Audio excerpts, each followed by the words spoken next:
What's going on, everyone? Welcome, Rabid here, and I got tagged in my Discord here, and this is about Tradeogre. As most of you guys are aware, Tradeogre, they had a hack or something happened here. Zedrix had the same thing happen a while back. Tradeogre, same thing. History of Tradeogre is they had a bunch of people's Kaspa, and no one could ever withdraw for, I don't even know, years. It's been a long time. But for the most part here, lately, the past month or two, you couldn't get anything in. They said they got hacked. No one could pull out any funds, and they're pretty much going under. Now it's looking like the Canadian government possibly took everything from Tradeogre. And this is going to cause a ripple effect to all sorts of exchanges. So if we come into Tradeogre right now, this is tradeogre.com. It is in French here.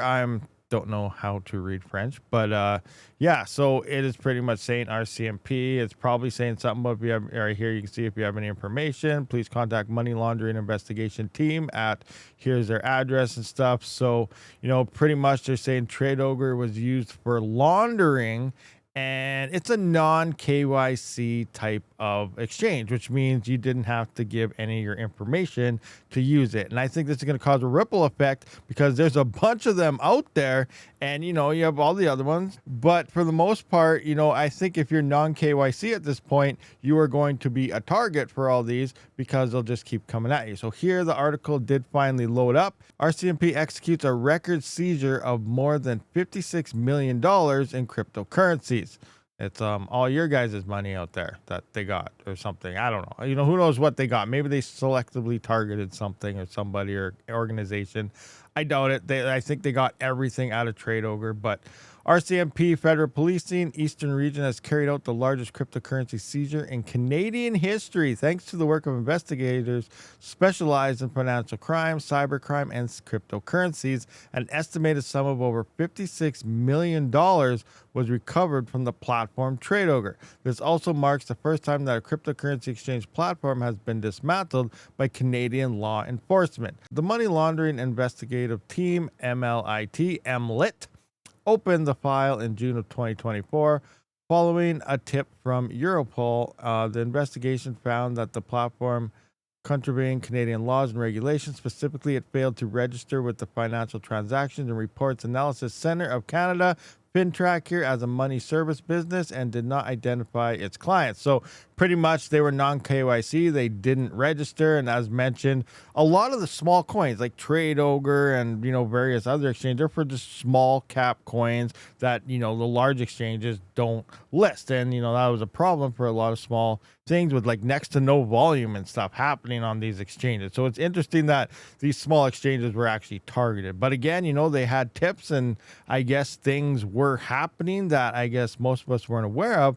But because they're non-KYC, they're not following the regulations of the country, then they were targeted, and, this happened and shut it down. So for all the other exchanges out there, I think this is going to ripple out there. And for any exchange that is obviously non-KYC, you are going to probably get hit eventually unless you obviously abide by the rules and regulations of said country. So it's always recommended to do that. But we can see, the small exchanges, they don't do that. And this is, I really think it's going to cause a ripple effect right down the whole cryptocurrency type of market here. But continuing on. Investigators have reason to believe that the majority of funds transacted on Tradeogre came from criminal sources. The main attraction of this type of platform, which doesn't require users to identify themselves to make an account, is that it hides the source of funds.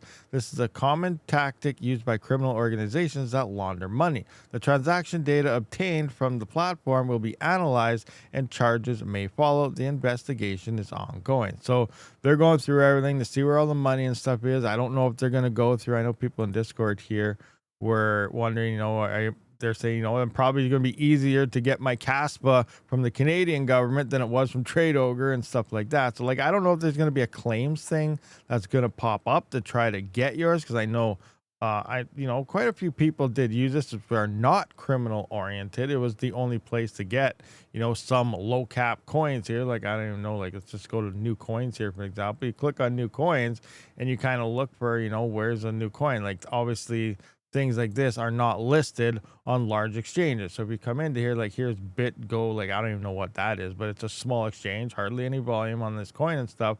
But you're not going to see this on Binance and crypto.com and Coinbase and things like that, which are regulated. You're only going to see them on these small, tiny, minuscule exchanges. Like Tradeogre was one of them that was listing all these really, really early. So I think those small exchanges like that are all probably going to end up getting targeted long term because they offer the non KYC services. So, it's just like everything else, guys. If you are a cryptocurrency miner, always try to hold your own coins in your own wallets. Obviously, don't do anything malicious or something. This is obviously not financial advice, but always hold on to your own coins here. Don't hold them on the exchanges because you never know. And especially with all these targetings going on here, you could easily lose all your funds. And a lot of people had funds on Tradeogre, and essentially they are now gone. Obviously, same with whatever ZX is. ZX, is that how you pronounced it? All those funds are gone. So all these small exchanges are going under. So you guys got to be very, very careful out there. Anyway, guys, that pretty much does wrap up this video. Just a quick one to get the word out there. Tradeogre definitely looks like it is not coming back. So if you were expecting it to maybe make a comeback, I would highly suggest that that is not going to happen, as all their funds were seized. Now, moving forward, maybe they're going to allow a claims process or something for some of you guys out there that were using it for some of those small cap coins. Then, we'll have to see what happens. Like, why don't they force KYC and allow legit people to take their funds? There's all sorts of ideas out there. So, as I hear more information, I'll try to keep you guys up to date. But for now, this is the way it's looking. I would not expect anything coming back from Tradeogre. Again, always never keep or never mind to an exchange. Never keep your funds on an exchange. Don't just use these low cap non KYC exchanges as your holding places. Just don't do that, and hold on to your own types of funds and everything. Actually, before I wrap that up, I did just come across a different article, which is a couple days before the RCMP actually released their message. So let's take a look at this. It says the Canada's Robin OG exchange of $32 million. Tradeogre is a custodial non-KYC exchange particularly popular among users of the privacy coin Monero. To sign up with Tradeogre, users need nothing more than an email address. 2 months ago, users first began noticing that Tradeogre's website went offline and the exchange had ceased all public communication. This morning, for the first time since July 29th, Tradeogre funds are on the move to an address allegedly controlled by the Canadian government. On September 10th, an OP return transaction was funded by a non-custodial exchange, Change Now, carrying the following message. Crypto assets controlled by the RCMP Crypto Actives Controls par la GRC, apparently referring to Canada's National Police Force, the Royal Canadian Mounted Police.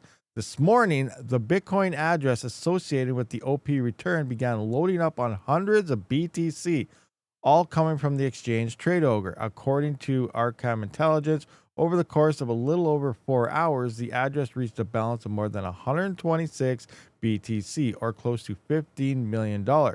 At the same time, Tradeogre Ethereum funds seemed to be drained for another $17 million. The same message appeared on an Ethereum transaction associated with the drained ETH funds. OP return crypto assets controlled by the RCMP CR whatever here.